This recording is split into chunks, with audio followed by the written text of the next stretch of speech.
Masaganang umaga. Napakasagana ng ating ulan.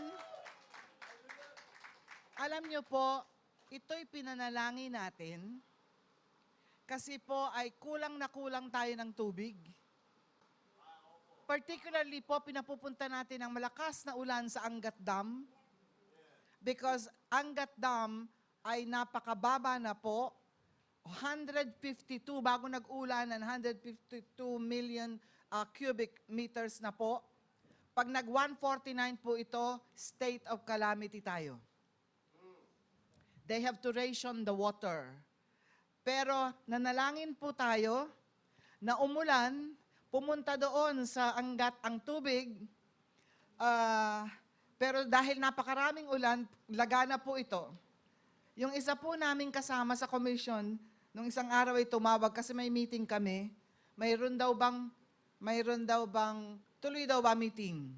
Kasi daw napakalakas ng ulan sa North Sagaray. Alam niyo ba ang North Sagaray ay malapit sa Angat? Sa loob-loob ko, salamat sa Diyos, umuulan doon sa North Sagaray. Another one called up sa San Rafael, magkakalapit lang po yan. And we're happy that it's still raining today. Kahit po mag-cloud seeding po yan, hindi po pwedeng makuha yon. Pero kasi po maapektuhan din po tayo dito sa Metro Manila because your water comes from Angat. Okay? Praise God for the abundant rain. Let it not be destructive, but it's going to be building up what the people need. Doon po sa bandang Angat magkakaroon ng maraming tubig. The spillover of Angat will be 200 million cubic meters. So malayo pa po yan sa pag-spillover. So kailangan natin to. So bear with the weather. Damay po tayo sa ulan, pero maganda po yung balita. Okay. Isa pang magandang balita, nagkakagulo ang bansa. Our leaders of the nations, our nation, hindi alam kung anong gagawin. Kanya-kanyang turuan, kanya-kanyang faction, kanya-kanyang tanggol. Kapag tinuro siya, didemanda yon kasi meron din palang kadima-demanda dito sa nagturo. Okay? In other words, things are becoming seemingly chaotic. The good news is, God's still in control. But we have to know that church should know how to behave ngayong panahong ito.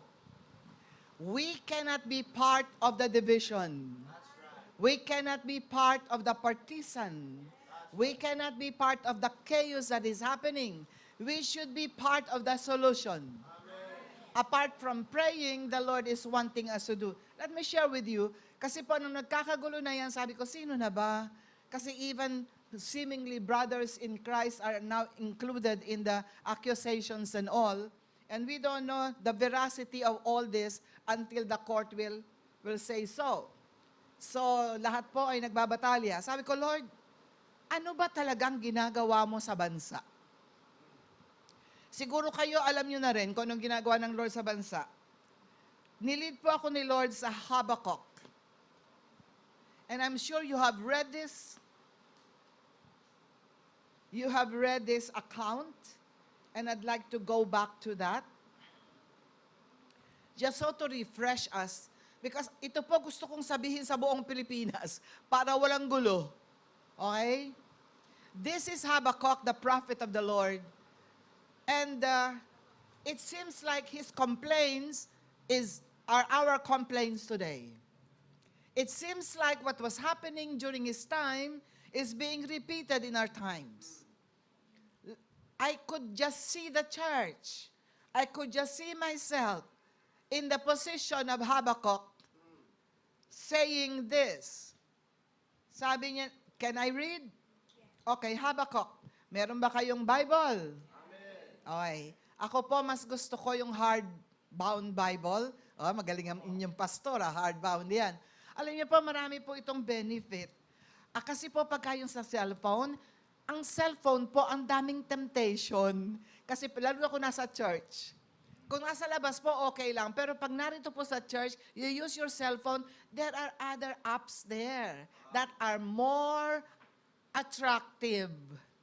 So kahit nasa church, nandun wari, pero nag-scroll na kung saan-saan. Alright, so temptation is rampant in the church insofar as cellphone is concerned. So I'm not against cellphone, but it has its use. So I don't believe it's gonna be very helpful, lalo na kung talagang addict ang marami sa cellphone. Alright, so maganda po kasi ang hardbound po, pwede mong guhitan, pwede mong sulatan, pwede mong mag-react ka kay Lord. Ako po may mga reaction dito, ako sabi ko, wow. Alright, nilalagyan ko po yan, wow. Alright, because it's the opening of my eyes to the truth of the Word. Sa cellphone po, wala kang wow. Hindi mo maisulat doon yung wow mo. Okay? At sinasabi yung, indeed, Lord. Meron ako mga ganun dito, indeed. Alright, so, kasi ang Word is buhay. Amen. Nagre-react ka sa Word. Because it is pulsating, so you react. You have no choice but react. Pero doon po sa cellphone, di ka makareact dyan. Sandali lang, oh, okay. Tapos yan, tapos na, nakalimutan mo na. Kasi marami na pong apps na na nakikita. If I have to convince you to really go back to the hardbound Bible, and right there, this is what the church needs now. Amen. And also, I would encourage you to write down. Right.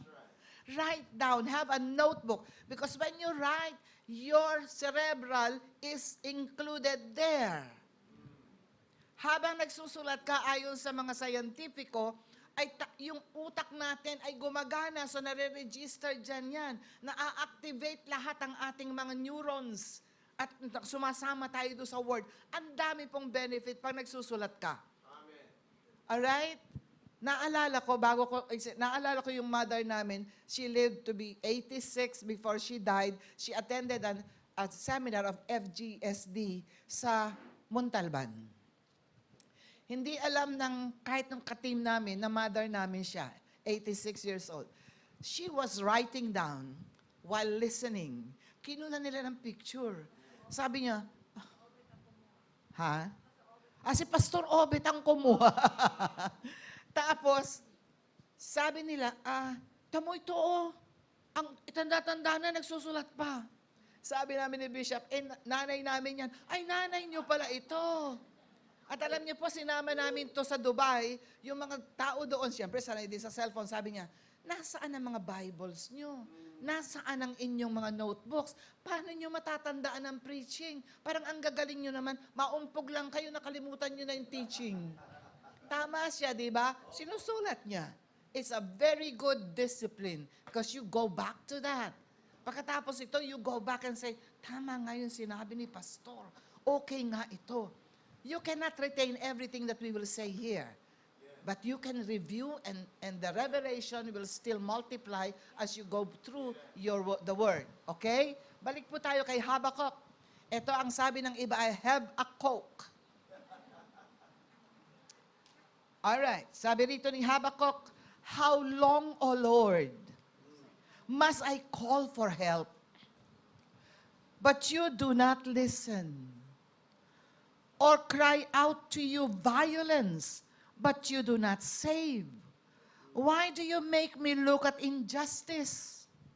Why do you tolerate wrong?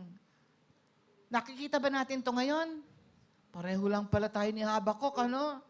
Tapos sabi niya, destruction and violence are before me. There is strife and conflict abounds. Therefore, the law is paralyzed and bent. Sabi ng mga ibang senador, bend the law. Okay? The law is paralyzed and justice never prevails. The wicked hem in the righteous so that justice is perverted. Tama ba itong nakita ni Habakkuk na ito sa kasalukuyan natin? O nakita ba nating lahat to? Okay.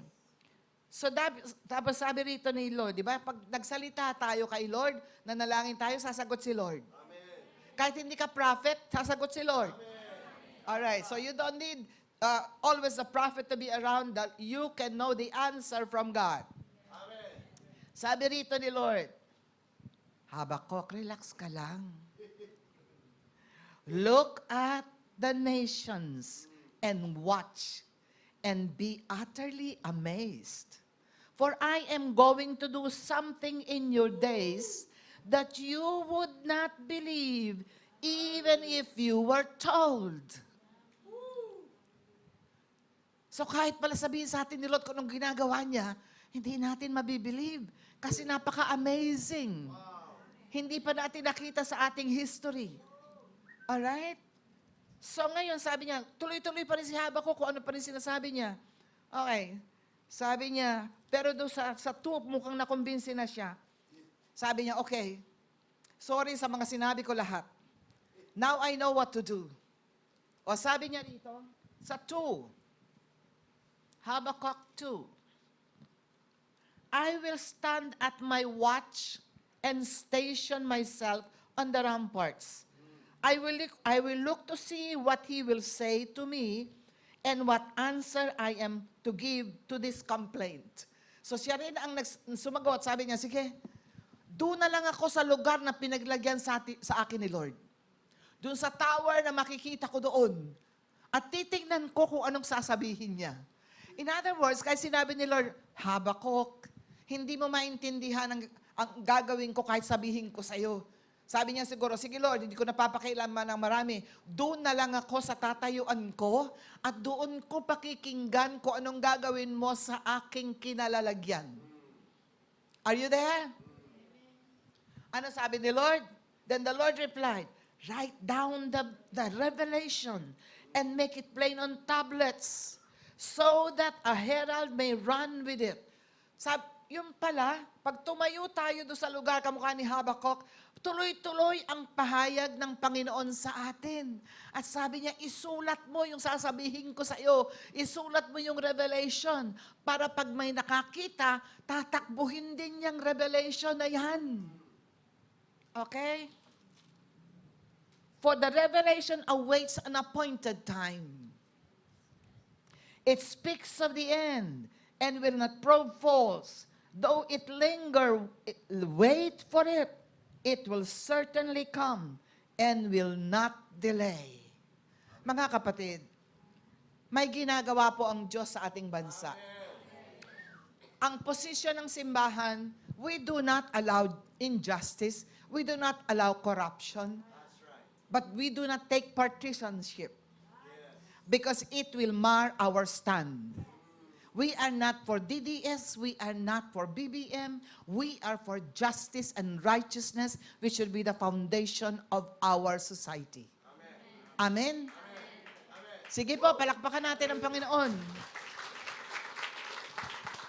Magiging maliwanag lang sa atin ang sasabihin ng Panginoon patuloy sa kondisyon ng bansa kapag hindi tayo naging partisan. Kapag sa loob natin, gusto lang nating makita yung justice and righteousness ng Panginoon na na-uphold dito sa bansa.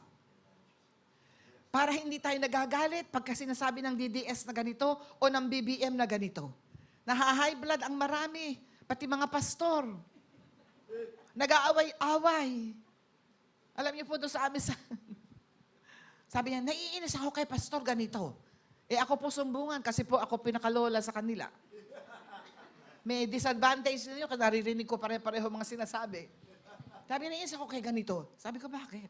Kasi ba naman, kamping-kampi sa Duterte. Sabi niya, ito naman kabila sabi, naiinis ako kay ganito. Kasi dilawan-dilawan yan eh. Sabi ko, patay na tayo dito. Magkakaibigan po ito. Pastor po ito. Natatangay ng sigabo, ng publiko. Alam niyo, para hindi tayo matangay, umupo tayo, tanungin natin ang Panginoon. Amen. Ito po, this sends something in my heart. And I rally the body to do this. We probably can rally, but no political agenda. Piliin lang natin yung gusto nating mag-express ng sarili natin. Piliin lang natin to. Huwag tayong sasama with political agenda or else marred na yung iyong conviction. Alright? We don't know who is who now. We don't know who is guilty and who is not. It seems like everybody is guilty. Kanya-kanya lang ng laki. Ngayon, lalo tayo magigilty kung magagalit pa tayo.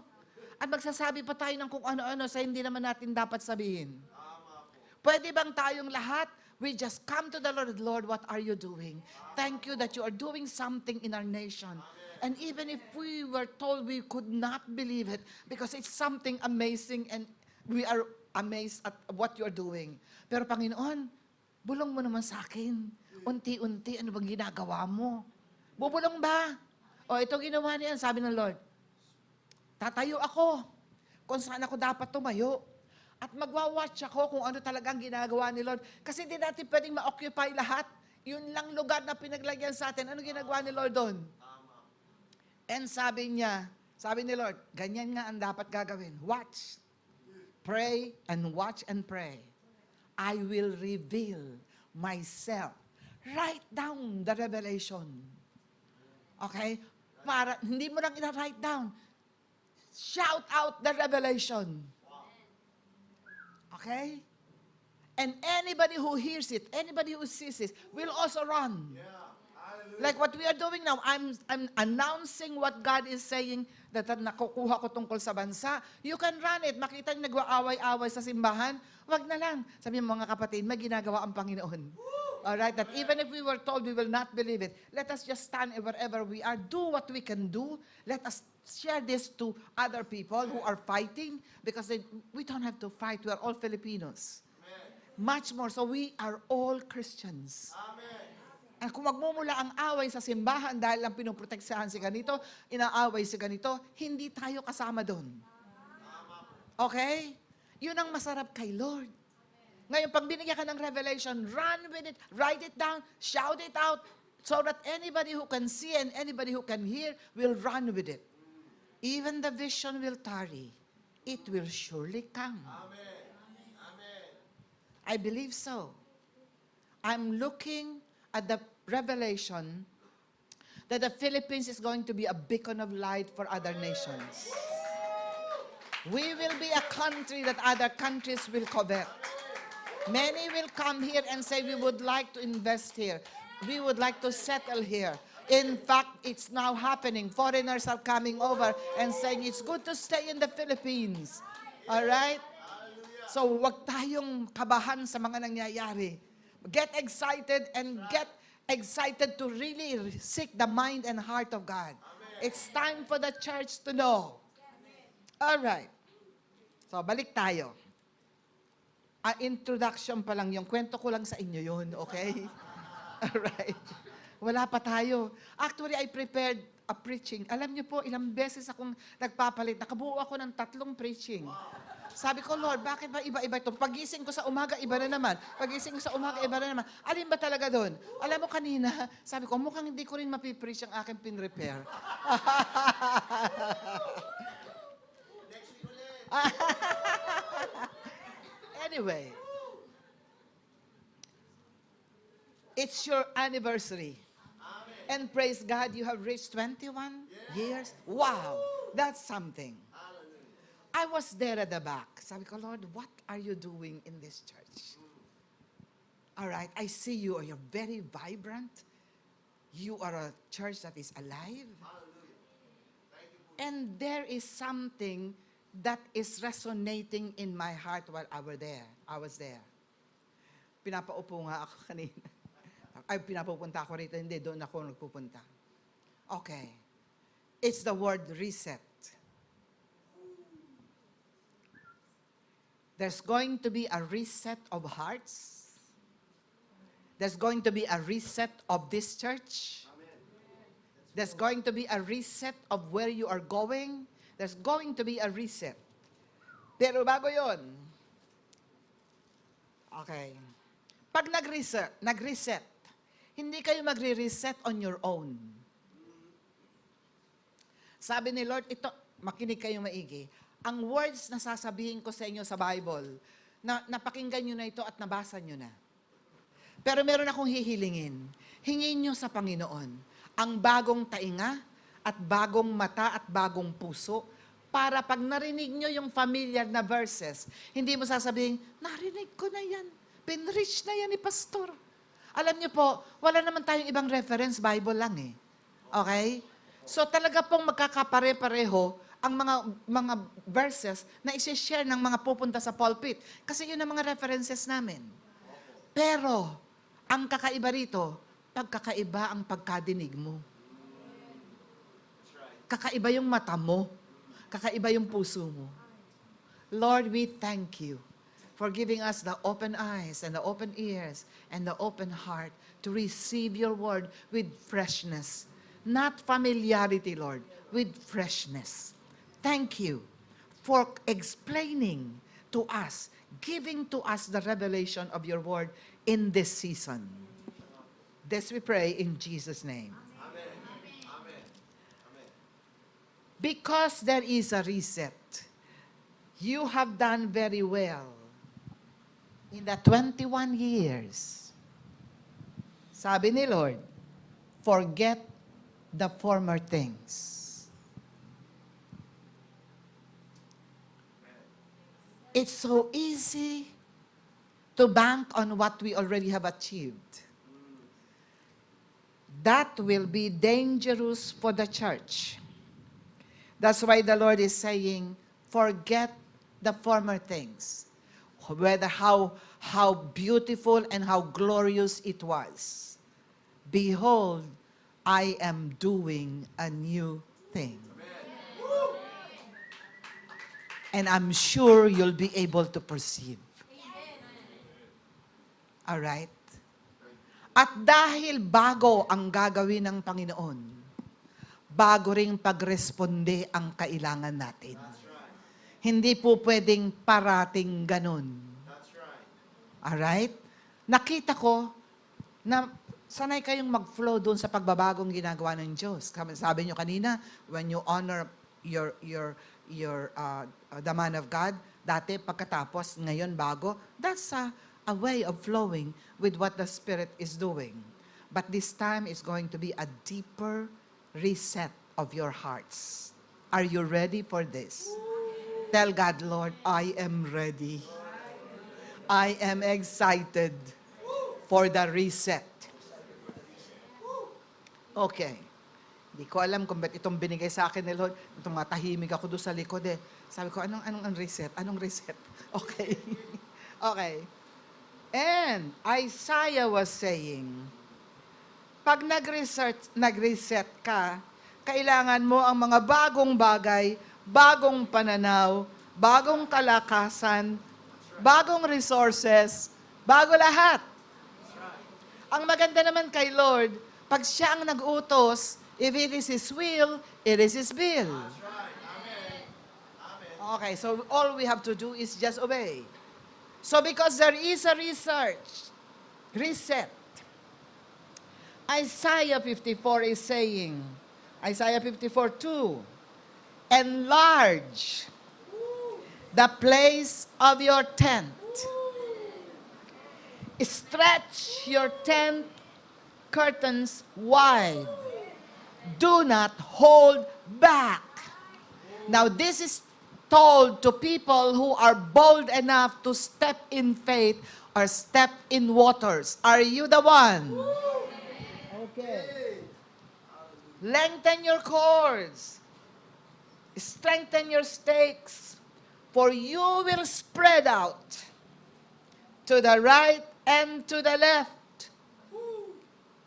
Parang si Pastor Biboy lang ang excited sa stretching. Kasi ito, trabaho na ito. Okay? You will stretch to the left and to the right. For your descendants will dispossess nations and settle in their desolate cities. Do not be afraid. You will not suffer shame. Do not fear disgrace. You will not be humiliated. You will forget the shame of your youth and remember no more the reproach of your widowhood. Okay, now. For your Maker is your husband, the Lord Almighty is His name. Mga kapatid, napaka-powerful ng salitang to to be taken lightly. I'm excited for you. There is a reset for this church. There's going to be a change that's going to happen. And it's why? Why is the Lord saying this? Because the church is, the Lord Jesus is building His church. You have started the building, but there's going to be new things that will be added to the building. Okay? Sino ba nagbibuild ng simbahan? Hindi tayo. Kaya huwag kayong magpakapagod. It's the Lord Jesus who's building the church. And what kind of a church is He building? Okay. Matthew 16. Ito, gustong-gusto ko ito. In fact, ito ay na-share ko na ito sa FGSD, kung natatandaan ng mga estudyante. But I'd like to always tell this to the church because this is what the Lord is just doing to us. 16:17. You remember the Lord asking the disciples about what people are talking about Him? All right. Sabi ni Lord isang araw, halik kayo dito. Ano chismis sa akin tungkol sa labas? Ano marites nila? Okay? Sabi ng mga disciples, sabi po nila, kayo daw po, si Elijah, kayo daw po ay propeta, kayo daw po ay ganito, ay ganito. Lahat ng marites. Kasi si Jesus, napaka-controversial na figure. So if you'd like to follow Jesus, you'll be controversial.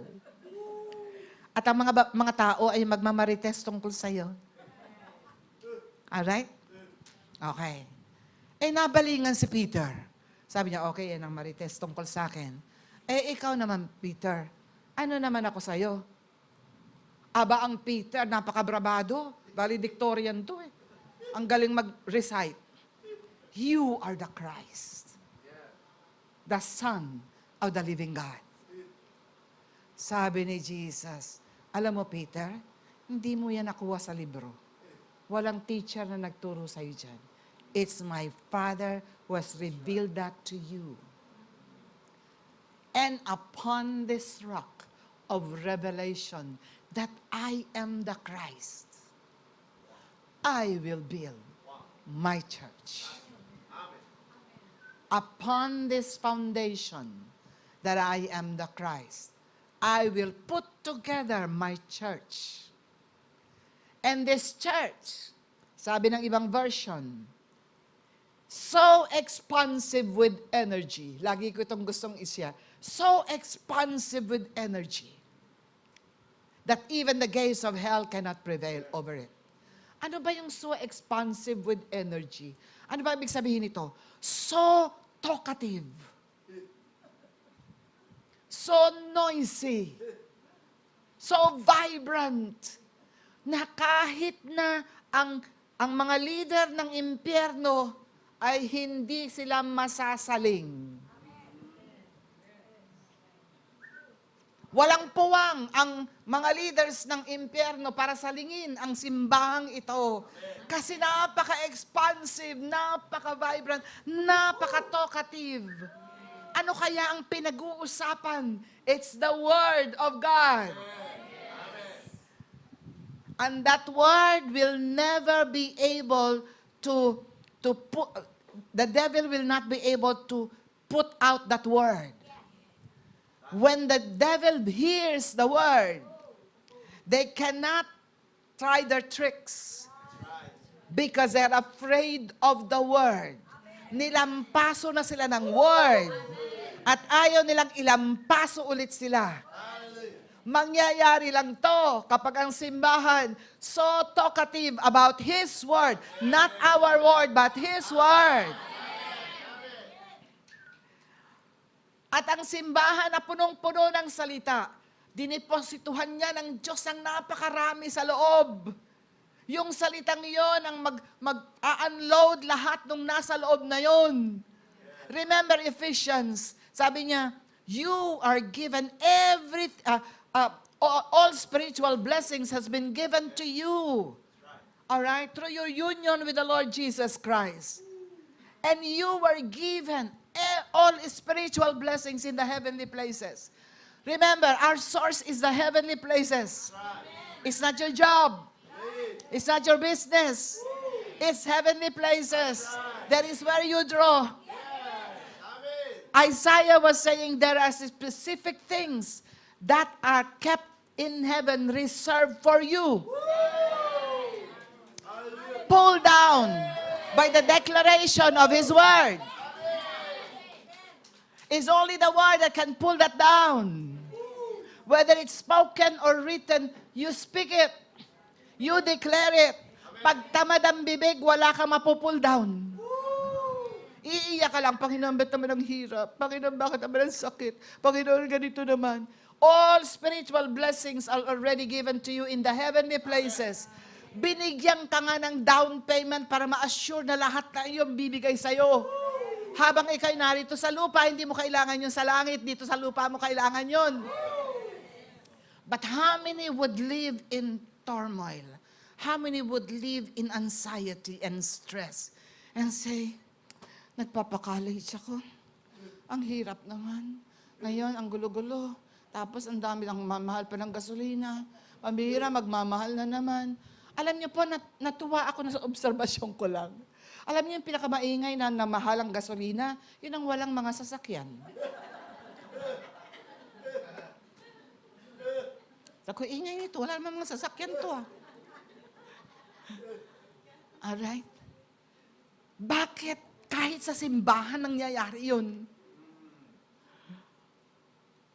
Binigyan tayo ng down payment. Lahat ng spiritual blessings, binigay na sa atin from the heavenly places. Diniposituhan tayo na lahat noong heavenly blessings na yon ay magkakatotoo. Amen.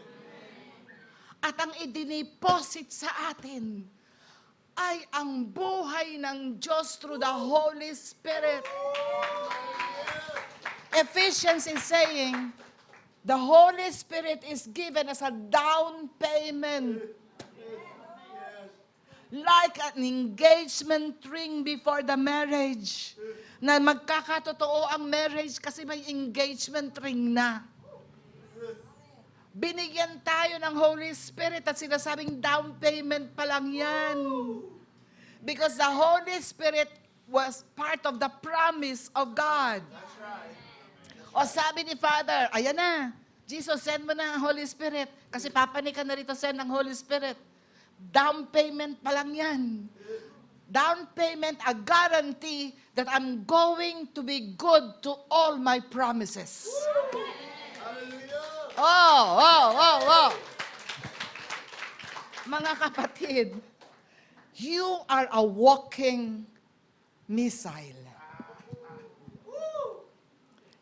That power that is inside of you, now that power inside of you can do immeasurably Yes, that's right. more than you can ask or imagine or think. According to the power that is inside of you. That power was like the power that the God the Father used to raise Jesus from the dead. Ano ba ang patay sa buhay mo? You have that power inside of you.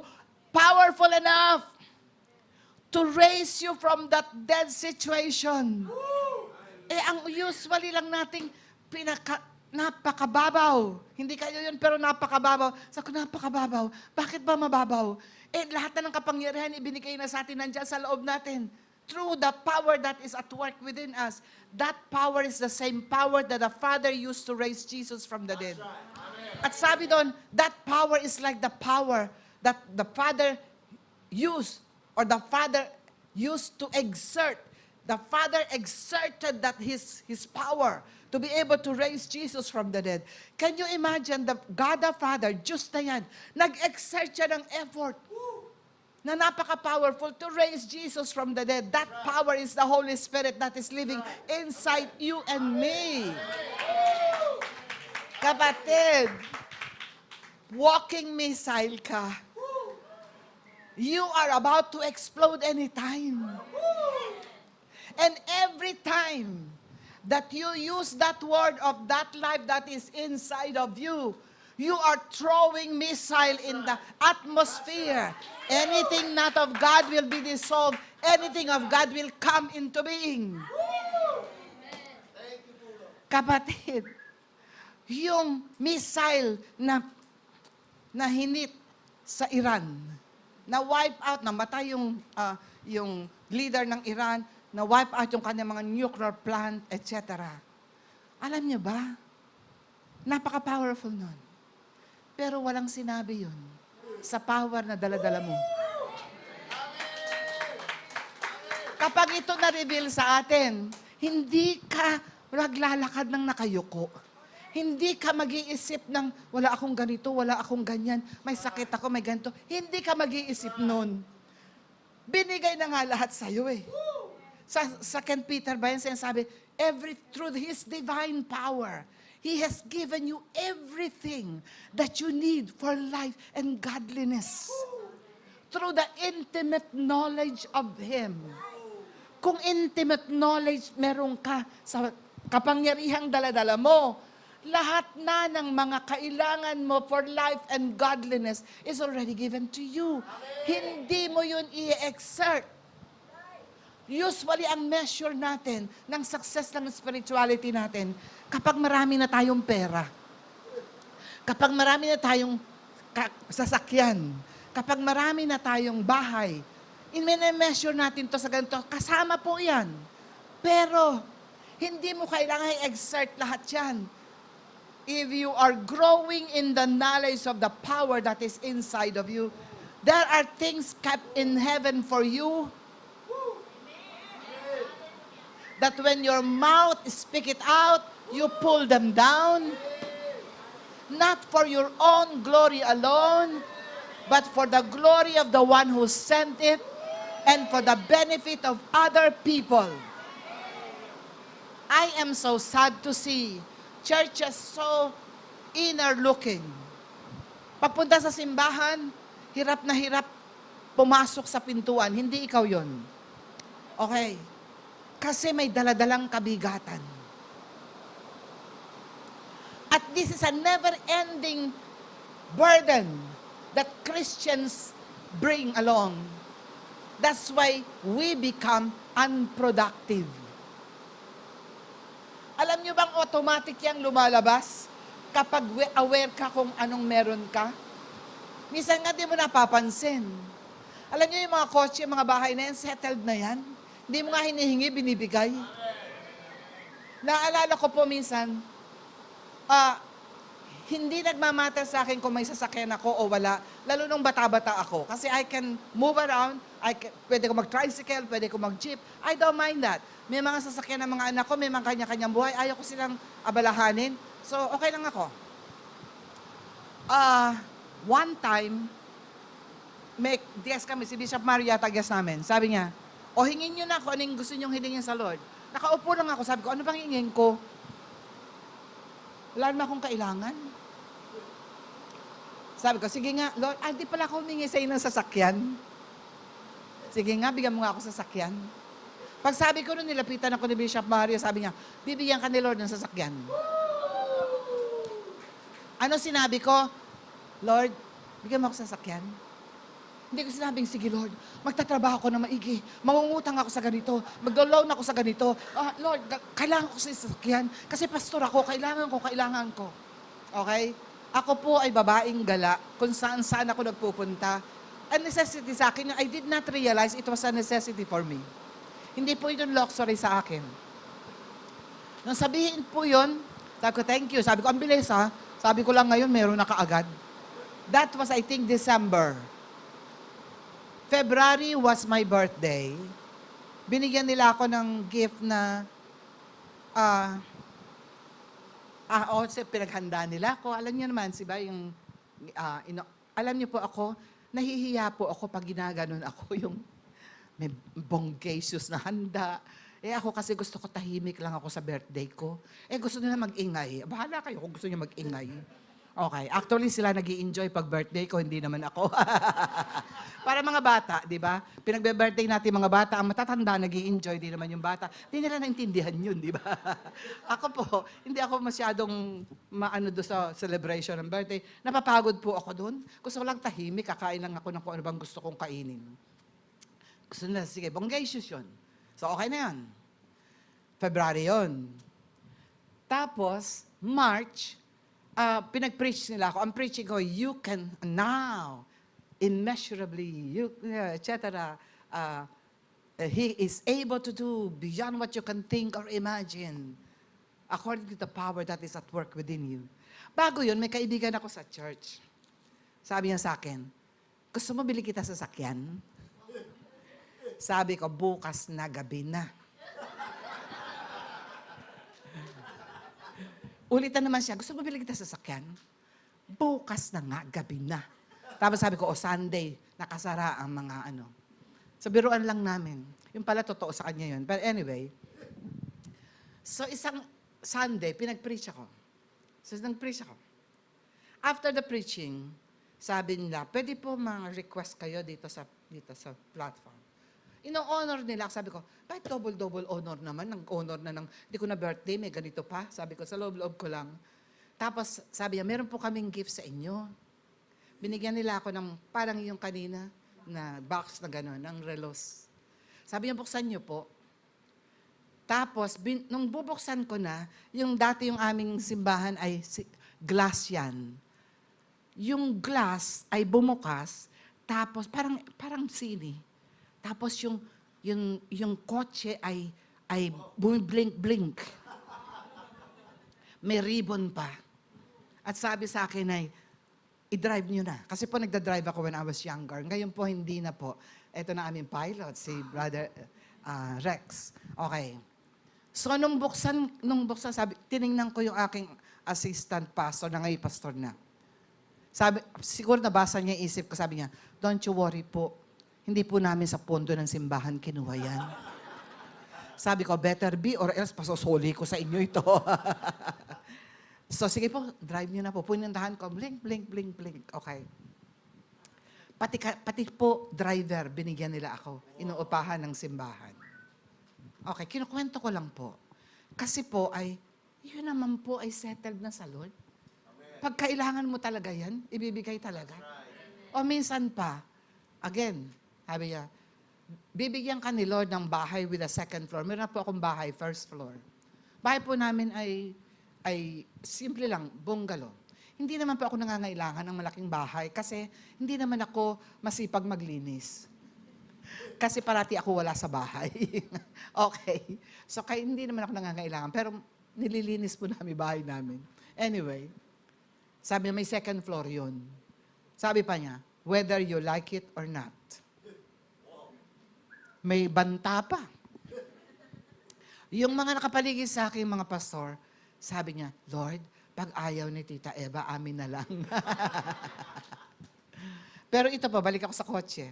Then lumalakad ako, nakatayo ang simbahan, nagpapalakpakan. Umiiyak yung iba malakas ang iyak. Sabi ko, siguro ito malaki binigay, kaya malakas ang iyak. Anyway, sabi lang daw po nilang istorya nila. Di ba? Sabi, bibigyan kita ng sasakyan. Okay lang. Naglalakad daw, mula po sa City Hall, malapit lang yung church namin doon. Naglalakad ako, mainit. Hindi nila alam, nag-e-exercise ako. Nakita daw nila ako, sabi niya, di dapat na initan yan. Bili natin sasakyan. Nung kinuha daw nila yung sasakyan, umiiyak sila. Siguro dahil malaki rin ang kanilang binigay.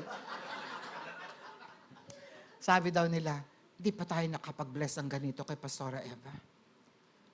Okay. So, ba't ko ito kinukwento? Kasi po, hindi na yung problema. Everything that you need for life and godliness is already given to you. Yung pong bahay na may second floor, ang pera ko lang po ay 500,000. Akala ko naman, pwede na yun. May second floor pa, di ako marunong. Tapos po, naubos ng 500,000. Kulang pa ako ng materyales at marami pang kulang. Alam niyo po, sabi ko doon sa nag-i-in-charge na pastor sa akin, kasi yun gusto niya maging contractor. Sabi ko, sige, kesa pag-aralin kita sa construction school, pag-practicean mo yung bahay ko. Pero ayokong magdadrambit ka ng donation sa church. Ayoko, tandaan mo, ayoko. Sige po. Isang araw, kailangan ko ng I think it was worth, hindi ako nagkakamali, 60 or 80,000 sa materyales. Wala na ako pera. Mupo ako sa gilid ng kama ko. Sabi ko, Lord, pwede ba mag-deposit sa aking pwede ba ako mag-withdraw sa deposit ko sa langit? Maya-maya may tumawag sa akin. Sinong afternoon? Kailangan nyo po ang materyales at saka ganito. Mamaya po i-deliver na, bayad na po lahat yun. May nagpunta. May-ari ito ng lumber at saka may hardware. Dalawa sila, sabi niya, punta po kami sa bahay niyo eh. Ginagawa pa lang. O sabi ko, bakit? Wala po, tinitingnan lang po namin. Para pong kailangan niyo doon ng chandelier. Chandelier. Sabi niya, pwede po kami magbigay sa inyo ng chandelier? Ako tempted na sabi, hindi. Sabi nung isang pastor, sabi niya, kunin mo na. Hindi mo naman hiningi eh. Kunin mo na. Gusto ka nila i-bless. Ayun nga po. Mayroon ako chandelier. Chandelier yan. Okay, simple lang po yun. Pero sa akin, malaking bagay kasi I know it's coming from the Lord.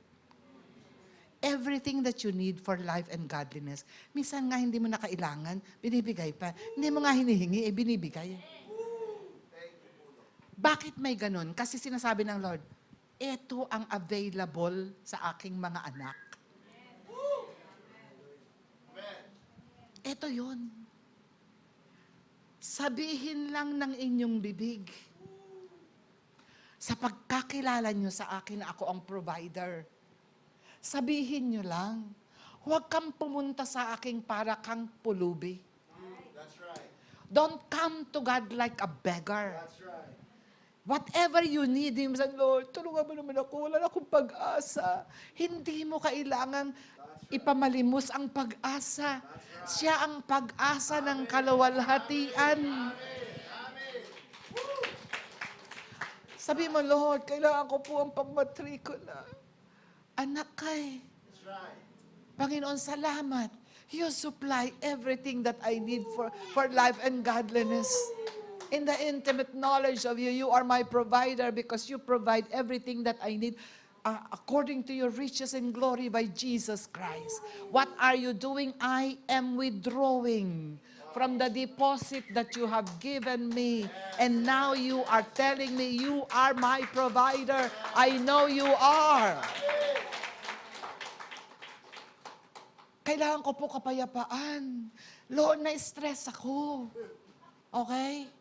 Sino sabi sa'yo may stress? That's right. Sabi nila, come to me those who are heavily laden. I will give you rest.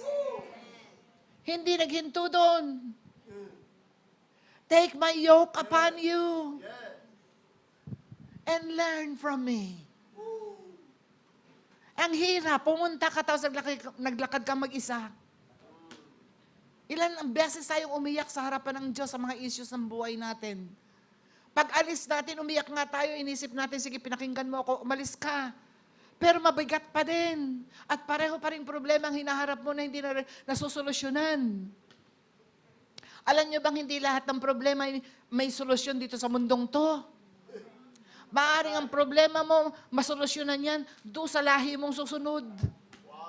There are things that we are facing now that may not have an answer actually today. But what do you gain from coming to God if you are heavily laden? You yoke with Him. When you yoke with Him like a carabao, dalawa yan, nagsisingkaw at tapos, ay, ano ito hindi ba nagpa-plow sila ng field? Isang matandang kalabaw, isang batang kalabaw. Bakit kailangan may matanda? Kasi eksperyensyado ito. Yung matanda, yung bata, pag nag-aararo yan, nakita yung Yung putikan, sabi niya, wow, ang sarap mag-swimming. Sabi ng matanda, anak, dito tayo. Oh. Okay? Kapag tayo nakasingkaw sa Kanya, at sabi natin, Panginoon, anong isipan mo at puso mo tungkol sa isyong to? I am not asking for a solution. I want your mind and heart over this issue.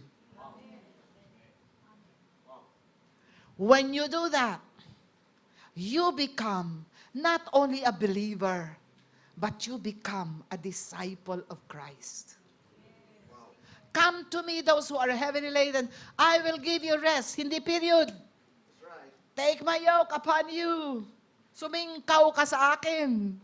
Lumakad tayong magkasama. Habang lumalakad, tanungin mo ako, ano bang isip ko at puso ko dyan? Then you will find rest for your soul. For my burden is light, and my yoke is easy. Hirap na hirap ka na. Ang iba nagpapakamatay. Alright? Minsan walang solusyon, pero magaan. Because His yoke is easy and His burden is light. That's right. Kapatid, may deposito sa'yo. That is for your use on earth. That's right. Not just for you. He made you more than conquerors in Christ Jesus. Hindi mo nilabanan ang laban na Kanyang inilaban para sa'yo. Yung kasalanan mo at kasalanan ko, dinala niya sa cross. Lahat ng pagpapahirap nakuha niya, hindi mo kayang gawin yon. Ang ginawa niya, siya ang conqueror, ikaw ang more than conqueror. Anong ibig sabihin ng more than conquerors? You have more than enough and plenty leftovers. More than conquerors. When you say this, thank you that you have made me more than conquerors in Christ Jesus who loves me, etc. Okay? You are saying, thank you. I have more than enough and plenty leftovers. Amen. Saan yung plenty na yun na overflow? Sabi niya, I come that you may have life and have it more abundantly and have it to the full. Alright. So, okay. Na-focus doon ang simbahan. Prosperity gospel. The Lord will prosper you, wala naman yung question. Pero kung doon ka sa prosperity, nakakita, iyon ang source mo kung ano-anong pinagagagawa. Minsan nabubudol dahil gusto talagang yumaman. Alright? Ang Diyos ang source. At ang source na yan, nandyan sa loob mo. Come like a son, not a beggar. Ang anak, sino may mga anak dito? Okay. Diba yung anak mo, halimbawa, si Pastor Biboy? Halimbawa si Pastor Biboy, may tsokolate dito sa kanyang bulsa. Nakita nung kanyang anak. Okay, may dalagita na ito eh. Gusto nung anak. Sasabihin ba niya, Papa, gusto ko ng tsokolate. Papa, maglilinis ako ng bahay. Magluluto ako. Lahat ng gusto mo gagawin ko. Bigay mo lang sa akin yung tsokolating yun. Kasabihin ba niya yun? Hindi eh, di ba? Ano gagawin? Diretso. Kukuhanin. Bakit? Kanya yun eh. Kasi ari yun ng tatay niya. We are co-heirs with Christ. When we come to the Father, He sees us as wrapped in Christ. Sabi yan ng Ephesians, nakabalot ka kay Kristo. Kaya paglingon sa'yo ng Father, oh my son, what do you want? At minsan kahit hindi hinihingi, binibigay. Nabigyan na, gusto pang bigyan ulit.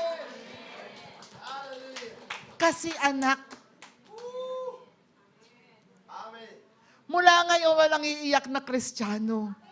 Hindi mo kailangang umiyak. Kailangan mo lang malaman ang ano bang benepisyo ng pagkamatay ni Kristo sa cross. Huwag mo nang dalhin ang hindi mo dapat dalhin. Paniwalaan mo na lang to at magpaturo ka sa Panginoon araw-araw. Makita mo, automatic yan. Walang amang hindi, sabi, binigay na nga ang anak niya eh. Ano pa kaya hindi niya pwedeng ibigay sa'yo na makakabuti sa'yo? Pag hindi ibinibigay, ibig sabihin hindi makakabuti sa'yo.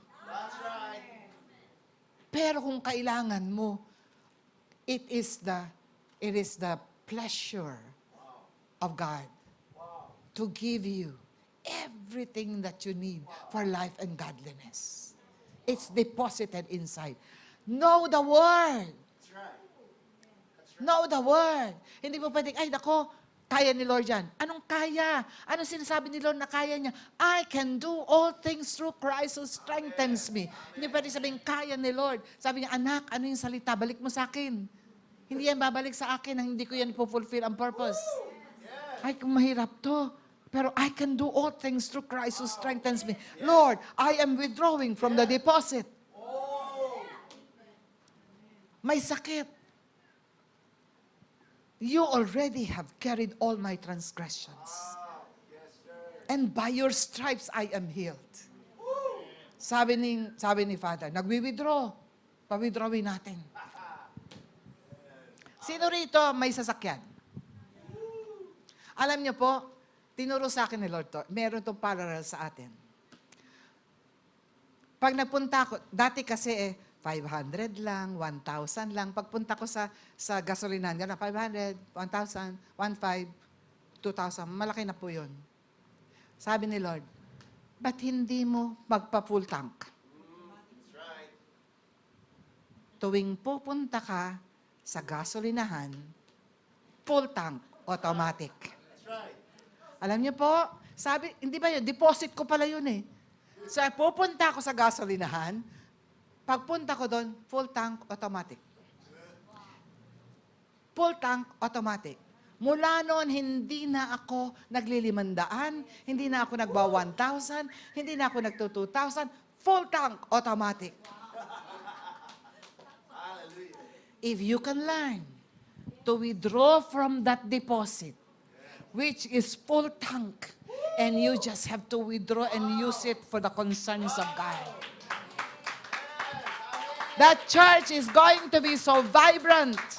That church is going to be the envy of the people around because all the power, all the authority, all the inheritances, everything that you need is already provided.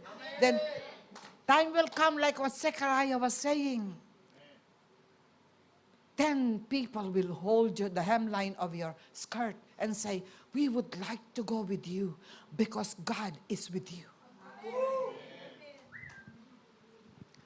You need wisdom? It's there. Hindi mo kailangang kultahin ang utak mo kung ano ba? Alright? When you need wisdom, it's not just for you. It's for other people. That's why you have more than enough and plenty leftovers. That's right. Because you have other people to experience also what God is wanting you to experience. Mga kapatid, you are a walking missile. You are a deposit of the treasury of heaven. All the treasures of heaven is already found in Christ.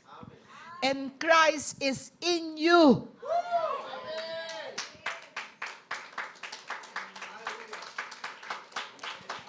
Walang pagkukulang.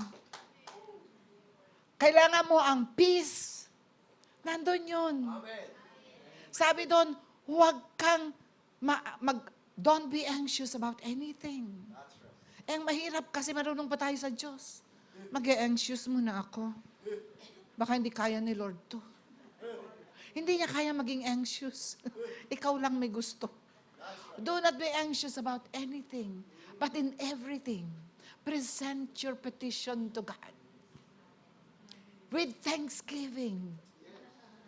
Ano yung thanksgiving? Naniniwala ka, pinrovide niya na yon. At hindi mo kailangan paghirapan. Minsan para tayong ibang nasa relihiyon, Kailangan mo na lumakad ng paluhod para makuha yung sagot sa panalangin. Kailangan mo na mag-bribe sa mga Diyos para noon maglagay ng candy at kung ano-ano dyan para lang. Minsan ginagawa natin ganun si Lord. Kailangan magpakabait ako para noon ganito ko. Alright. Everything that you need for life and godliness is already given to you.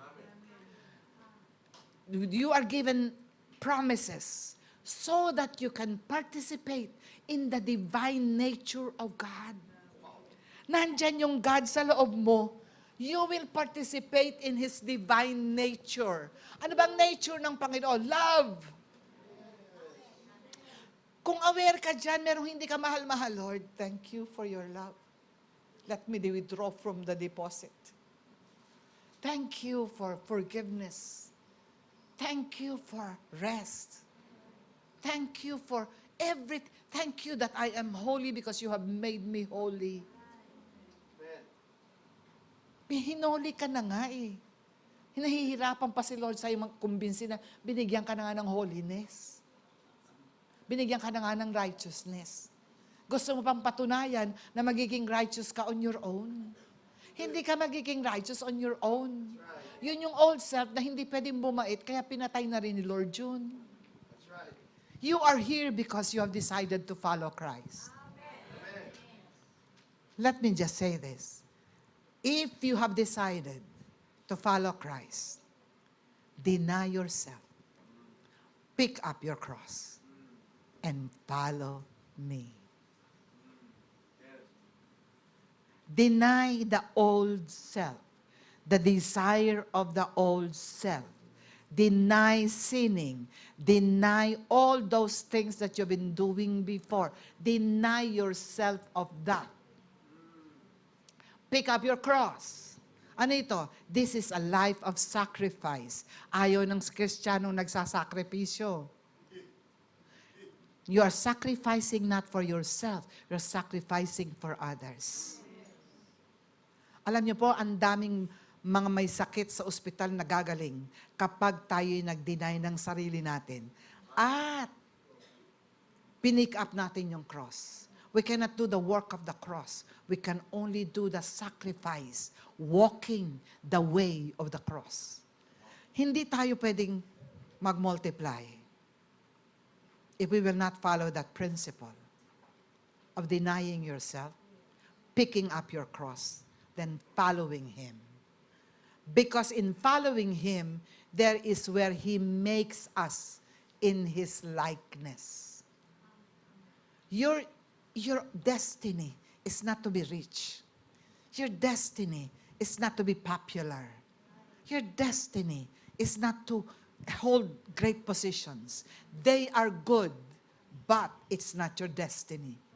You have a higher destiny. Your destiny is to be like Christ. Our destiny is His likeness. Sasabihin niyo, ang hirap naman nun. Hindi na nga mahirap kasi binigyan ka na ng Holy Spirit para turuan ka paano mamumuhay ng ganun. Everything binigay na nga maniniwala ka na lang at gagamitin mo na lang ang ibinigay sa'yo. Dineposito na nga lahat to. Alright?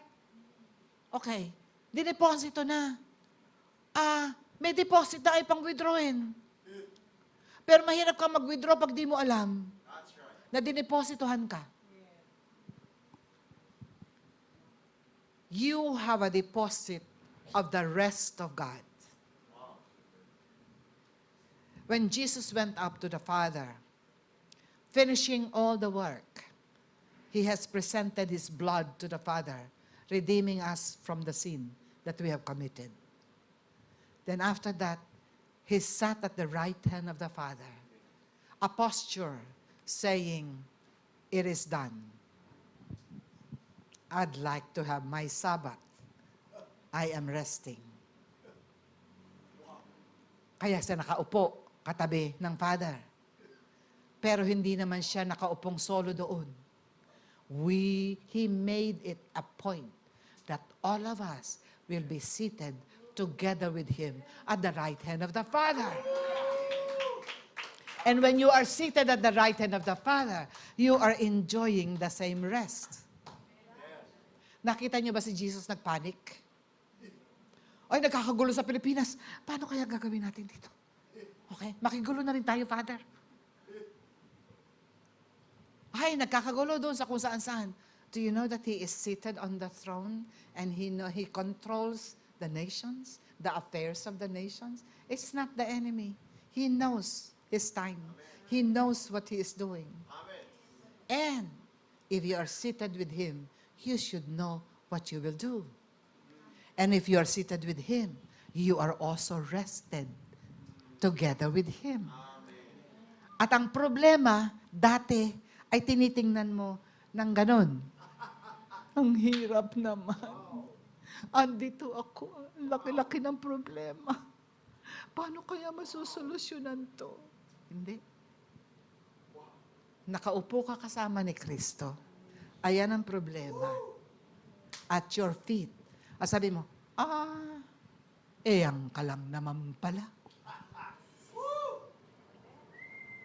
Lord, how do you look at this? Sabi niya, tingnan mo, ako tumitingin. Ano nakikita mo? Ganun lang naman pala. Hindi ko pala dapat problemahin to. Kasi pinroblema mo na ito dati, sinilusyonan mo na ito dati. Hindi lang yun, inupo na nga tayong kasama para rested tayo eh. Pero, habang tayo nagre-rest, ini-instructionan tayo, paano tayo bilang ambassador niya dito sa lupa. Kapag ikaw ay nagpapadisciple, you follow Christ, He's making you to be like Him. At anong gusto niya? Gusto niya, okay. Remember Peter. Sorry do sa wala nang ganun. Okay lang, okay. Is this making sense? Making sense with you?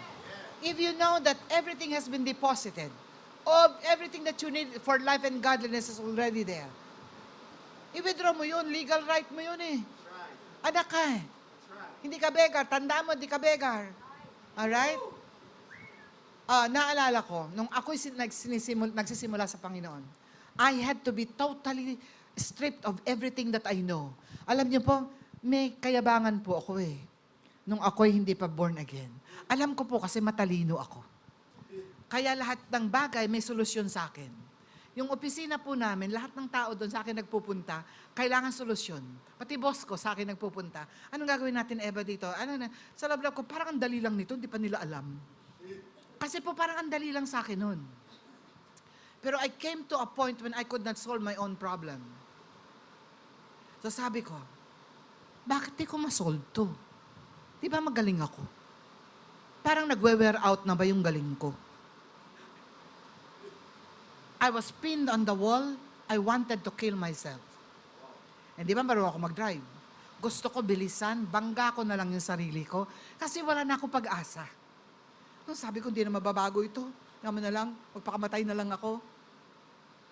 Alam niyo po, pagka binibilisan ko yung kotse, di ba pagka mabilis yan, magaan. Pag nakita ko yung speedometer, ang bilis-bilis ko pala, babagalan ko. Hindi ko naman pala talaga gusto mamatay. Drama ko lang yun. Kasi naisip ko, baka pag ako'y nabangga, kung di ako mamatay, dilapidated ako, naku, di papangit ako, parang gano'n na sa isip ko. Hindi ko naman pala gusto talaga mamatay. Anyway, I came to know the Lord. And then, later on, ayoko na yung trabaho ko. Pati ako, sabi ko, bata ayoko na yung trabaho ko. Yun po ang gustong-gusto ko kasi parang brabadong-brabado ko doon. I was very much needed in the office. I was a troubleshooter. Paborito ko ng mga boss ko, etc., etc. So gusto ko yun. Tapos, good paying job, maganda. I was driving my own car, etc., blah, blah, blah. Later on po, sabi ng boss ko, nalaman niyang ako'y into Bible and siya na, Eva, huwag ka mag-Bible. Sabi niya, maloloka ka pag nag-Bible ka. Tapos later on, gusto ko nang mag-resign. Kinausap ko siya, sabi ko, Sir, can you look for someone to take my place? Get somebody from Ateneo or Lasal. I'll give everything that I know. Just let me go. Sabi niya, ayan na. I told you. Sinabi ko sa'yo. Pag magba-Bible ka, malolo ka talaga. Tingnan mo, pinamimigay mo, posisyon mo. Dahil sabi ko, hindi kami nagkakaintindi. Pero mabait sa akin yung boss ko. Sabi ko, hindi kami nagkakaintindihan. Paano ba ito? Anyway, sabi ko, Lord, paano ito? Hindi pa ako marunong sa Bible. Maliit pa lang yung Bible ko. Sabi niya, go to Psalm 32 verse 8. Sabi ko, may ganun kaya? Kasi hindi nga ako marunong eh. Tinignan ko, uy, meron. Psalm 32 verse 8. Alam mo sinasabi? I will instruct you and teach you which way to go. My eyes will be your guide. Sabi ko, ay may ganito. Sabi ko, akala ko matalino ako, bobo pala ako. But hindi ko alam to. Finally, I was able to leave my job. Tapos po ay, siyempre wala akong trabaho. Ang husband ko, umuwi na po kami sa probinsya, umuwi na kami sa Bulacan. Wala ring, umalis na rin siya sa trabaho niya dito sa Metro Manila. So doon kami, believing that we can start up with something.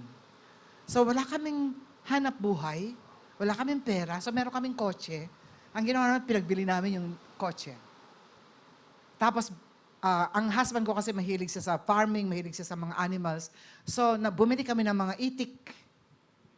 Ang itik nangingitlog, ang daming mangitlog, tuntua kami, nangingitlog siya. Pero meron palang panahong hindi namang iitlog ang itik. May tinatawag na nanunuto, they're changing feathers. So, hindi sila mangingitlog. Hindi wala kaming pera. Ay, kailangan namin pakainin para mangingitlog sila. So later on, bumibili kami ng mga pagkain na maliliit na isda. Pinapakain namin yun para may protein sila. Kailangan kasi nila protein, parang nag-exercise, okay? So maliliit-liit na isda. Alam niyo po, we came to a point na yung maliliit na isda na yun, hati kami ng itik. Kukuhanin ko yung malaki-laki. Okay?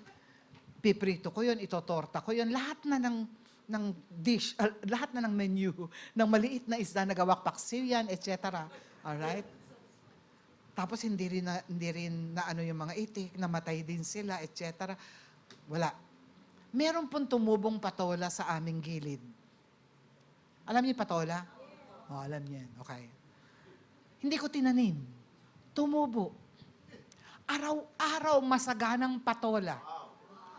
Araw-araw yung ginisang patola, may suwang patola, bulanglang na patola. Lahat po ng luto ng patola ay naluto ko na. Ang dami pa rin. Hindi ko nga alam na ginagamit pang hilod yun eh. Yung lupa. Anyway, ang dami nun. Tapos po may time na wala kaming pansaing. Alam niyo po ang tinuro sa akin ni Lord. I believe this is also part of the reset that the Lord is gonna do. I just spent time with Him. I had time with Him at home. Dati ay tatlo-tatlo katulong ko. Nag-aaway po iyon madalas. Tingnan ko, ba't tatlo-tatlo na ito nag-aaway pa? Wala sila magawa. Ako'y nagtatrabaho, hindi ko sila namamonitor. Mag-aaway-aaway yon. Anyway, wala na akong katulong, ako na lang po ang katulong. Ayoko maghugas ng plato. Kasi ako, pagka naghuhugas ng plato, para sa akin ang dumi-dumi na nun.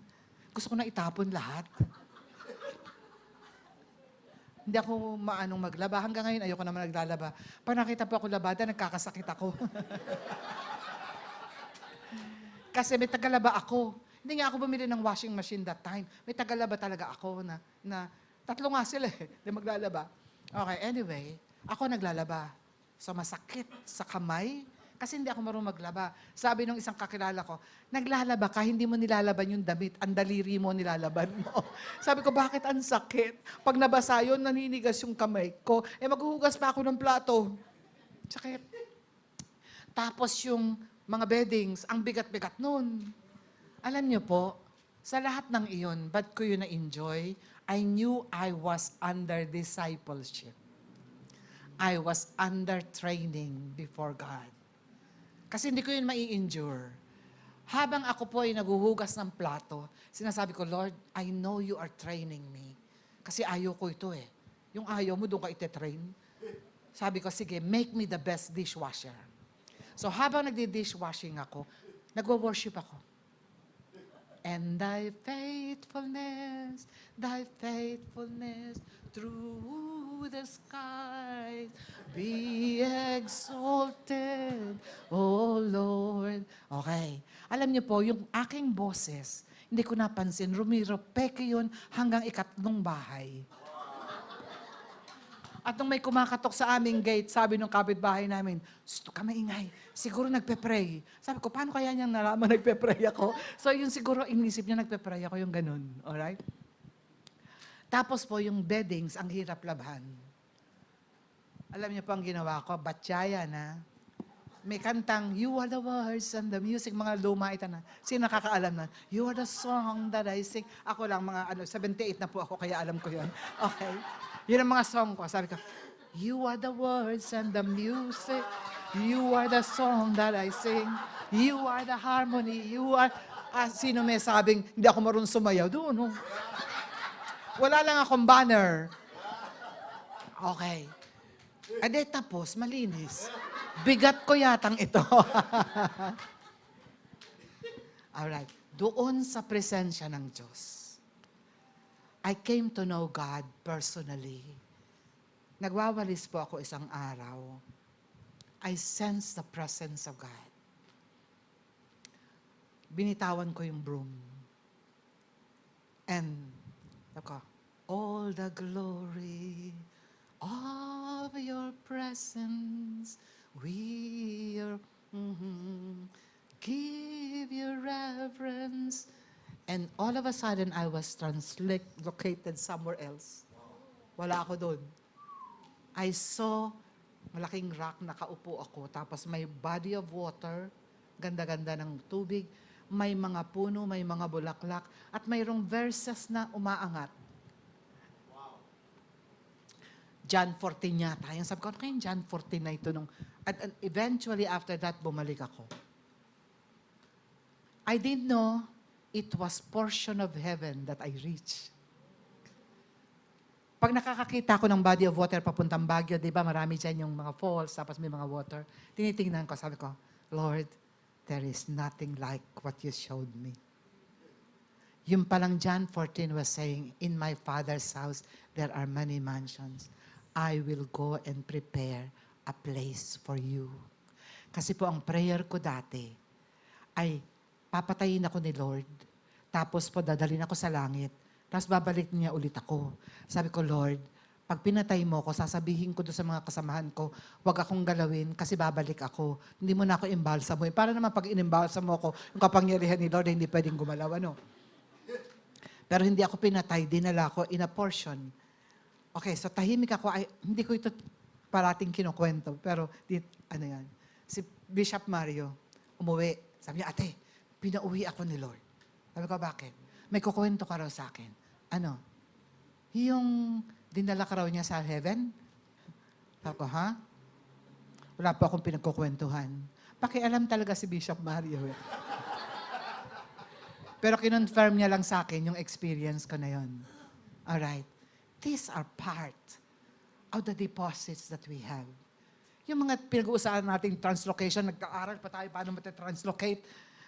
It's the Lord who does that. You don't have to struggle. Hindi ko nga alam na ganun eh. Dinala lang ako doon sa ganun. Alright? There is a call for the church to go back to the place where God wants us to be. When you know that everything that you need for life and godliness are already given to us. May kadugsong po yun. Through our we are to share in His divine nature. Through our intimate knowledge of Him. There is a call for us to go to the presence. Because there are many distractions out there. The distraction of the work, the distraction of family, the distraction of financial chaos, this distraction of health, even distraction of ministry. It's time. The Lord is saying, "I'm gonna reveal things that have already been there. but you didn't have the eyes to see.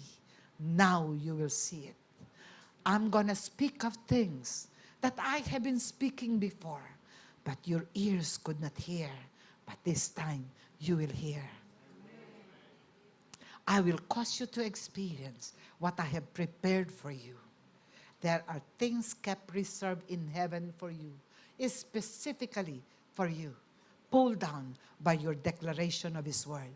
There is a call now to go back to the Word. If you have, alam niyo po, hindi ako nagme-memorize ng verses eh. Minemeditate ko yung verse. And it becomes part of my life. Sabi po sa Bible, the covenant of the Lord to Israel is this. It's also a covenant with us. Sabi niya, the same Spirit that I've given you and the words that I put in your mouth will be given to your children, to the next generation, up to other generation forevermore.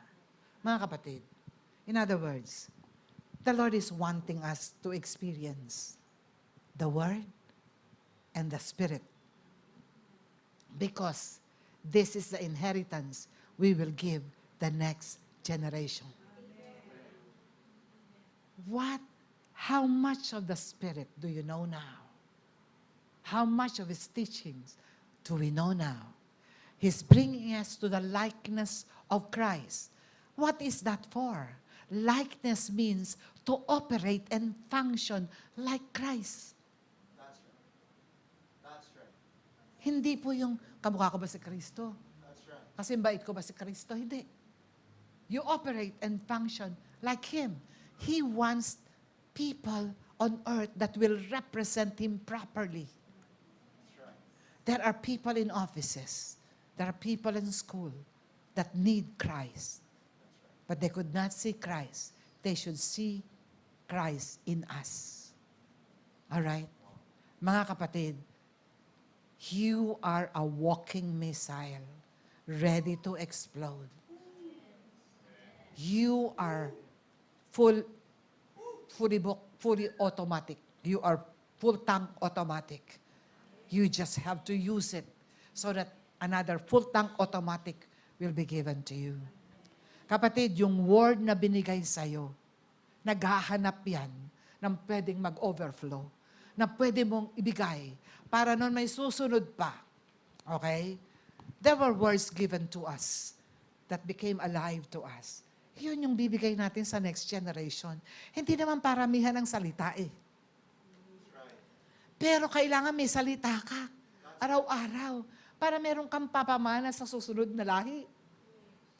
Okay? At yung salitang yun, gagawing totoo ni Lord yun. Amen. How many of you have experienced struggling with your children? Especially pagdating nila sa teenage life. Yung mga teenagers yan, huwag nyo nang gawin to. Okay? I had some struggles with my children when they were growing up. Nung maliliit, ang babait. Pero nung mag-adolescence, parang nangaposes. Sabi ko, anak ko ba ito? Ano nangyari dito? Parang iba. Dati ang lapit-lapit sa akin, ang yakap ng yakap, halik ng halik. No, pag-uwi ng bahay, mula sa school, nahanap na ako, may pasalubong sa akin. Mami, bumili ako ng hamburger. Ang hamburger nung araw, tigto 2 pesos lang. Hati tayo, hati kami noon. Bumili ako ng pineapple na juice, hati rin tayo, hati kami. Tapos yun, sabi, Mami, tutugtog ako, kumanta tayo ng worship, ng ansarap, di ba? Ng mga mag-teenager, para mga naposes na iba. Sabi ko, Lord, ano po nangyari? Okay? Siyempre, sa magulang mabigat yun. Yung mabait na bata na, wala. Alam mo sabi sa akin ni Lord, you will wear your children as ornaments. You will put them on like a bride. Hindi sinabi ni Lord na, ay, kawawa ka naman. Kasi may ginawa kang ganito, kasi may ginawa kang ganyan. Because in Christ, there is no more condemnation. That's right. You come like a son and saying, Lord, I need wisdom here. What happened? Ang sagot, you will wear your children as ornaments. You will put them on like a bride. Ano po ba yung ornament? Sabi ko, ano Lord yung ornament? Nilook up ko. Mamahaling hiyas mamahaling damit. Pag ikaw ay nakasuot ng expensive jewelry at expensive clothes, kamukha ng mga suot nyo ngayon. Pag lumakad ka, kahit hindi ka ganong kagandahan, parang ang feeling mo'y napakaganda mo. At parang sinasabi mong pagpunta mo sa isang gathering, huwag kayong humara-harat 80 milang suot ko. Ganon. Alright? Every time that I would see my children not aligning themselves with God, I will not complain. I'll just say, Lord, I will wear my children as ornaments. I will put them on like a bride. Like a disciple that is being trained by the Lord, believing in what the discipler is saying, I would repeat this to God with much conviction because I could not do anything. Kahit itumbling-tumbling ko, walang di magbabago yung mga anak ko. Alright? Isa-isa po yan. Isa-isa. The Lord, okay. Meron po akong anak. Mga anak ko po ay mga athletes. Athletic po kami. Ako po ay volleyball player from elementary to college. Ang husband ko po ay basketball player. Tapos po, so mga athletics po mga anak namin. So, yung amin pong panganay, napaka-cerebral nun, pero magaling din sa basketball. Sabi nung nag-aaral, wala kaming pang-aral. Diba? Wala naman ako trabaho eh. Sabi nung anak ko, Mami, ayoko na po sa Manila. Kasi clog po doon yung nose ko. Kasi po, masyadong polluted. Sa loob ko, salamat. Dito mag-aaral libre. Okay? Na-scholar po siya. So, wala siyang babayaran. Pangalawa po, yung pangalawa ko po, sabi ko, Lord, saan natin pag-aaralin si Carmina? Pangalawang babae po yun. The only girl. Sabi niya, UST. Yung pong aking religious antenna ay umandar. Sabi ko, Lord, Catholic University yun eh. Bakit UST? Sabi ko sa anak ko, Mahin, nagpe-pray ako, sabi ni Lord, sa UST ka daw. Ay, Mami, nung ako po'y naglalaro sa palarong pambansa, kasi swimmer siya ng palarong pambansa, lumapit po sa akin yung coach ng UST, varsity. Kung gusto ko daw po mag-play sa varsity, binigyan ako ng card, hanapin ko daw po siya, ipasa ko lang daw po yung entrance, siya nang bahala, libre ako, at libre din ako sa dorm, may stipend pa ako. Hinanap namin. Ang problema, sige na, natanggap na siya. Problema po namin, wala siyang panggamit sa dorm. Kailangan doon, may pambatya, may ganito, may ganyan. Walang panggamit. Sabi ko, Lord, kailangan ng anak natin ang panggamit. Okay? Pinaalala sa akin ni Lord, meron akong gift certificate sa SM na binigay sa akin, matagal na hindi ko pinupuntahan sa SM. Kasi po, pag nagpunta ako sa SM, alam ko, bibili pa ako ng iba at baka kung bumili ako, utangin ko pa. Sabi ko, ayoko pumunta sa SM kasi magagastosan ako unnecessarily. Sabi ko, Mine, meron ka ng pangga. Alam niyo po, binili ko yon. Habang ako'y nasa bus, umiyak ako. Sabi ko, Lord, thank you. Sabi niya sa akin na, Lord, kailan ba kita pinabayaan? At tama yun. Nandun ako sa bus, umiiyak ako, buti na naka-dark glasses ako. Oo nga po, kailan nga po ba ako pinabayaan? Hindi nga talaga. Kailangan niya ang miscellaneous pala. Alam niyo, miscellaneous, 1,000 lang. Wala ako 1,000. Sabi ko, Mine, sige, mag-youth camp muna tayo. Mag-pray ka na sa 1,000. Sige, pagbalik natin, ano yan? Alam niyo, pagbalik namin, mayroong sobre from the post office. Nang buksan ko ay cheque, 1,000. Alam niyo kung saan galing? Sa isang mag-asawang pastor na nakaklase ko sa School of the Prophet sa Malaysia. Hindi kami magka-close. Na doon kasi yung mga Pilipino nagpapapalit doon sa isang Amerikanong kaklase namin. Lahat ng Filipino money napunta doon sa Amerikano na yon. At binigay sa kanila yung buong sobre na yon ng palitan ng mga estudyanteng Pilipino. Sabi nila, Lord, sinong bibigyan namin dyan? Isa ako sa naisip. Okay? Naging kaibigan ko tuloy yun. Hindi sila kakilala. Kung kilala niyo si Pastor Jerry Veray and Tess Veray. Anyway, yung bunso namin.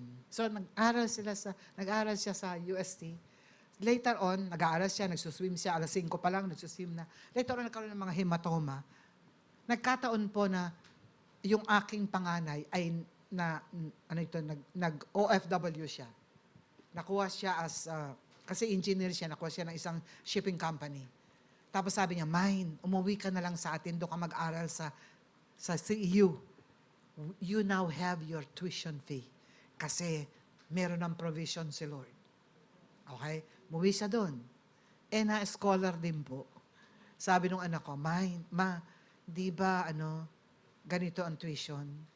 Hindi naman ako magbabayad ng tuition. Pwede ba akin na yung tuition? Eto huli. Sabi niya, nag-graduate siya with honors. Itong huli. Ito po yung basketball player. Ito po ang may problema kami kasi laki sa lola. Sino mga lola dito? Okay. Salamat sa mga lola. Ito po pinalagaan ko sa aking ina kasi po ng mga anak ko, namatay ang aking ama. Inisip ko malilibang yung nanay ko. At nasa Metro Manila kami, hindi ko iwanan sa maid, sa nanay ko. Hindi ko naisip na hindi pala sila pwede maghiwalay later on. Nung kukunin na namin, pag-aaralin na namin, ang ina ko sumusunod sa bahay namin. At pag ito ay pagalitan namin, uuwi sa kanya. So merong double, So nagkaroon kami problema. Anyway, ito po ay naging basketball player ng JRU. At siya po ay nakuhang Mythical 5 ng NCAA. At wala rin kaming panggastos. Kaya ang problema namin ay paano siya kakain papunta ng JRU at paano siya mamamasahe, etc., etc. Alam niyo po, nalaman namin, kasi malakas kumain to, 6-footer to eh. Sabi, paano kaya yung malakas to kumain, malaking gastos nito? Nalaman namin na yung pinsang kong buo, may kantin sa JRU. Sabi ko, halika, samahan natin, baka mahiya. Sinamahan namin. Sabi niya, Mark, dito ka na kumain. Kasi ikaw lang naman ang sa lahi natin, ang nakareach ng ganyan na popular kasi po ito nagpo 40 plus points sa kanyang mga shooting. So siyempre, naging fan niya yung aking mga pinsan. Sabi niya, ikaw naman nakarating dyan. Sige, tutulungan ka namin. Dito ka nakakain araw-araw. Sabi ko, wow. Tapos sabi niya, kuya, gusto ko yun. Tsaka ito, tsaka ito. Sabi ko, tayo pala mahihiya. Anyway, ngayon po nagko-coach siya and he's doing well with coaching. He turned his life to the Lord. At nung ma-turn sa Lord, talagang ganun. May anak na po ito. Sa madaling araw, alas 3, nung simula siya makakilala sa Panginoon, alas 3, alas 4, nakaluhod na kay Lord. Sabi daw ng anak, Daddy, it's ouchie. Kasi nakaluhod eh. Daddy, it's ouchie. No, it's not ouchie. I'm talking to the Lord. Yung panganay namin nakuha sa isang shipping company, 200 applicants, 10 lang ang kinuha, tinrain sila. He came out to be valedictorian among the training. Sabi ng Vice President na babae, Mrs. Farda, how does it feel to be a mother of a valedictorian? Ngumiti lang ako. Sabi ko, Lord, I will wear my children as ornaments. I will put them on like a bride. Ito pong player ng JRU, kami nag-represent ng JRU as parents. Pumarada kami around Araneta. While parading, I said, Lord, we will wear our children as ornaments. We will put them on like a bride. Say the word. It will create. Our God is a creator of things.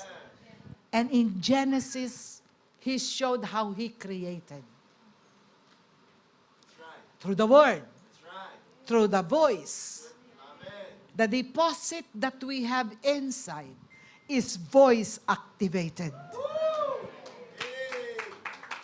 Pag tahimik ka, wala kang mawi-withdraw. Pero kaalamin mo anong nakadeposit dyan, voice activated. Magsipag ka rito, Lord, kausapin mo ako sa salita. Lord, kausapin mo ko. Hindi lang si Bishop Mario ang pwedeng makapakinig sa Panginoon. Alam niyo po, hindi niyo kailangan parating may propeta. Hindi niyo kailangan. Of course, we need prophets at times. Kailangan sa bansa, Ngayon po, individually, you can be prophetic people listening to the great prophet telling you what he has deposited inside. When you have that deposit, you're looking where you can share the deposit. Kasi lumulundag yan. I can wear my children as ornaments. I'll put them on like a bride. Nakita mo, the Lord is opening the door for the word to be proclaimed. Nagulat ka pa, merong nanay na nagsabi sa'yo, alam mo, ganito, ganyan. Alam niyo kung paano tayo dadami? Pag madami kang words, pag sinasabi mo ito, the Lord is opening door for you for the word to multiply. When the word is multiplied by you declaring it to other people, the church will multiply. And when you become a disciple of the Lord in His presence, He will give you the words to say. Kaya mahina ang simbahan, walang word. Narinig lang natin sa mga propeta, ay si Lord nagpapagaling, si Lord nagkukos ng himala. Ako rin, gusto ko yun. Hindi ganun. Kaya nila sinasabi ito kasi ikaw din. That's right. That's right. That's right. Okay. Mga kapatid, you are a walking missile, ready to explode. Go back to the Word. Go back to the Spirit that is inside, who is a deposit of what else to come. Alright? Meron ka nun. Ito sinasabi ni Bishop, meron din kayo nito. Kaya lang po, nasanay tayong nakikinig lang. Wag. Hindi kayo lalago dito sa pulpito. Ang nasa pulpito, taga-challenge lang of the reality of God. But you yourselves should be able to have an intimate relationship with God.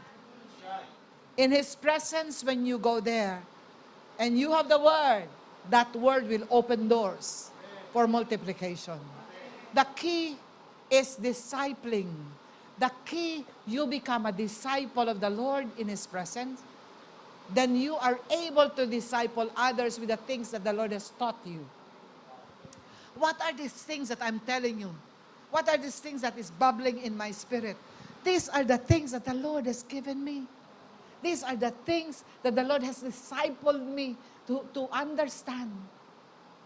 Saan ako mag-withdraw? Yung mga kasamahan ko nga sa commission, mga ano po ito, halo-halo kami, mga Catholics, may mga ganyan. Pag po meron ng mga invitation, uupo lang ako, magaganyan ako. Sabi niya, grabe talaga itong chairperson na ito kasi ako po chairperson. Sabi niya, grabe yung chairperson na ito. Kung kailan magsasalita, saka lang nagsusulat. Kahapon din, sinabi niya sa akin yun kasi we ministered to less than 300 youth of Plaridel, of the town of Plaridel. So, naggaganyan ako, umupo ako, nagsusulat ako, sabi niya, ayan ka na naman, sabi niya, nagsusulat ka na naman. Alam mo ba, sabi niya, pinamamalita kita sa mga kaibigan ko. Sabi niya, yung chair namin, kung kailan magsasalita, doon palang gumaganyan. Sabi ko, madali lang to. Kaya mo din to. Alam mo kung saan ko ito kinukuha? Deposito lang. That's right. It's the same person who said, but ikaw, sabi mo, wala ka masasabi. Pag tumayo ko doon, 2 oras na, hindi ka pa tumitigil. Kamukha ngayon, ilang oras na ba ako dito? Sorry. Oh, I'm sorry. I took so much of your time. Sorry. Pag pinagkwento niyo po ako at pag dito, ang pinaka, ano lang po dito, ganito. Sabi po ni Jesus, sabi ni Peter, Lord, nung transfiguration, kasi masyado siyang na-amaze sa masyadong glory. Sabi niya, Lord, magtayo tayong simbahan. Tigi-tigi sa kayo. Isa rito, isa rito, isa rito. Sabi ng Father, naku, itong si Peter talaga, napaka-agresibo. Sabi niya, hoy Peter, ako na magsasalita, ha? This is my son. Listen to him. Huwag ka dito sa tao, huwag ka dito sa tao. This is my son. Listen to him. Ano bang sinasabi ni Jesus sa atin? Anong sinabi niya long time ago? Ito po ang pinaka-mandate ng simbahan.